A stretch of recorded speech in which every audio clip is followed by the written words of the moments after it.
It's 30 Days Wild, the Wildlife Trust's annual event to get people out and about doing things related to wildlife every single day of June. This year I'm following along by starting out with improvements to my local area, but it's important to take stock of what you've already done as well. So today is day 6 of 30 Days Wild, and I'm going to use today to have a count of all the different wildlife-friendly improvements I've made, so that we can look at the progress my garden has made. Number 1, I have the dandelions that I let grow, which is great for attracting pollinators like bees, but also birds like linnets who enjoy eating the seeds.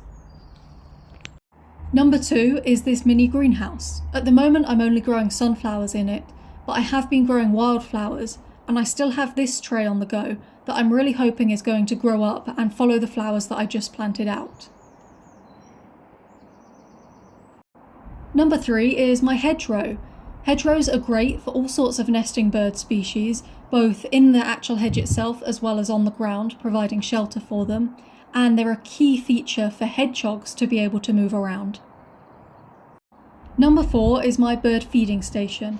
I provide food and water year-round for all sorts of different bird species that come to my garden. Number 5 is a recent addition this month, my butterfly puddling station, to provide water for the smaller pollinators. Number 6 is the nettle that I allow to grow. A lot of people get rid of this because it can sting, but it's a really vital food source for a lot of caterpillars. Number 7 is the container ponds that I created a little while ago.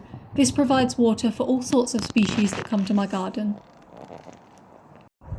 Number 8 is the wildflowers that I allow to grow and get a little bit crazy. Here are my oxeye daisies, which I've been seeing a lot of pollinators at recently. They're looking a bit worse for wear now, but they're still attracting species. Number 9 is the wild spaces that I allow to grow unmanaged underneath different trees that I have. There's a lot of ivy and at some times of year fungus growing here. Number 10 are relatively new additions to my garden. These are some climbing plants that I've recently gotten, and I'm trying to grow out in their little pots before I put up against a trellis. I've got the passion flower and the clematis, which are both good for attracting different pollinators. Number 11 is the lamb's ear plant, which is great for moths, but also for more southern parts of the UK, for the wool carder bee. Number 12 is my wildflower meadow, which I've been talking about in recent videos. This will soon start blooming and will have all sorts of flowers to attract pollinators. Number 13 is the native shrubs that I'm trying to focus on. This is a guelder rose, which, when it grows up, is going to attract all sorts of animals, like the insects that are already occupying it. Number 14 is the ferns that I allow to grow.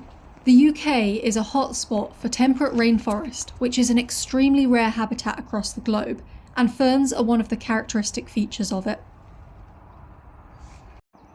Number 15 is the dead wood that I allow to stay. This is an old tree branch, and you can actually see that it was used as nesting habitat for a bird in one year that's since gone.